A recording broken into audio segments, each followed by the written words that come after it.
আসসালামু আলাইকুম। আমি ডাক্তার মোহাম্মদ আলী নূর, চেম্বার করছি Noor care diagnostic and physiotherapy centre, বাতাঘাট বাজার, তাহিরপুর, সুনামগঞ্জে। আজকে আলোচনা করব ওবেসিটি কি, এর কারণ এবং প্রতিকার কিভাবে করতে হয়। আপনি কি আপনার স্বাস্থ্য নিয়ে চিন্তিত? অল্প পরিশ্রমে হাঁপিয়ে যান, বা কোথাও হাঁটতে গেলে হাঁপিয়ে পড়েন, ছোটখাটো কাজ করলে কি ক্লান্তি অনুভব করেন? হ্যাঁ, যদি আপনার মধ্যে এই লক্ষণগুলো থাকে, হতে পারে সেটা আপনার ওবেসিটির কারণ। চলুন তাহলে আজকের ভিডিওতে আমরা জানি ওবেসিটি কাকে বলে এবং এর কারণ ও প্রতিকারগুলো কি কি। ওবেসিটি কি? ওবেসিটি হচ্ছে শরীরে অতিরিক্ত চর্বি জমে যাওয়া, যা স্বাস্থ্যের জন্য ক্ষতিকর। সাধারণত বিএমআই বা বডি মাস ইন্ডেক্স 30-এর উপর হলে সেটাকে ওবেসিটি হিসেবে বিবেচনা করা হয়ে থাকে। এই ওবেসিটির কারণ কি? ওবেসিটির নানাবিধ কারণ রয়েছে। এর মধ্যে হচ্ছে অস্বাস্থ্যকর খাদ্য অভ্যাস। অস্বাস্থ্যকর খাদ্য অভ্যাস মানে কি? আপনি অতিরিক্ত তৈল বা চর্বি জাতীয় খাবার আপনার প্রতিদিনের রুটিনে রেখে থাকেন। শারীরিক পরিশ্রমের অভাব।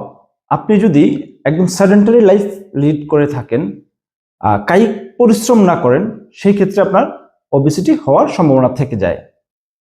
জেনেটিক কারণেও ওবেসিটি হতে পারে। আপনার পারিবারিকভাবে অন্যদের খুব বেশি ওজন থাকে, স্বাস্থ্য বেশি থাকে, সেক্ষেত্রে আপনার ওবেসিটি হতে পারে।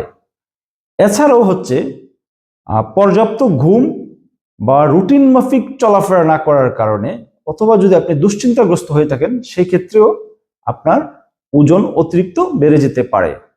ওবেসিটি থেকে আপনার হতে পারে মারাত্মক স্বাস্থ্য সমস্যা। সাধারণত বেশি হয়ে থাকে হচ্ছে আনকন্ট্রোল হাইপারটেনশন বা হৃদরোগের অসুস্থ হওয়া। টাইপ 2 ডায়াবেটিস এই ওবেসিটির কারণে হতে পারে। এছাড়াও হাড় ও জয়েন্টের সমস্যা হতে পারে। ঘুমের সমস্যা ও বিষণ্ণতায় আপনি ভুগতে পারেন। অল্প পরিশ্রমে আপনি খুব বেশি ক্লান্ত হয়ে যেতে পারেন। তাই ওবেসিটিকে আপনি ছোট সমস্যা মনে করলে হবে না। এই ওবেসিটির সমাধান কি?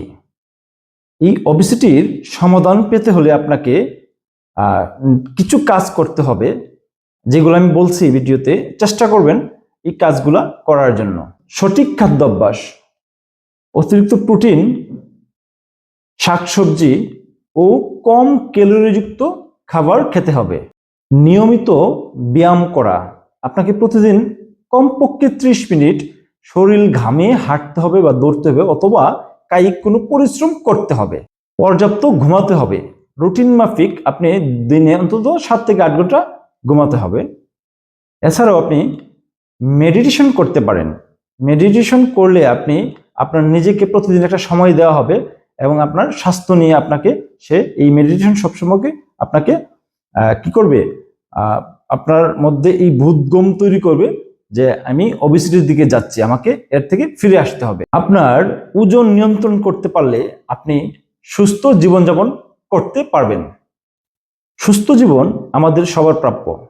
আপনি আপনার স্বাস্থ্য নিয়ন্ত্রণ করুন, নিজে সুস্থ থাকুন এবং পরিবারের সবাইকে সুস্থ রাখুন।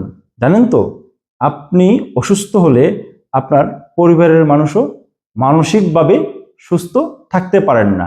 তাই ওবেসিটি থেকে বাঁচতে হলে এই ব্যাপারগুলা সবসময় মেনে থাকবেন।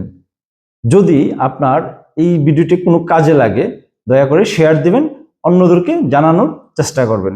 ধন্যবাদ সবাইকে। আসসালামু আলাইকুম।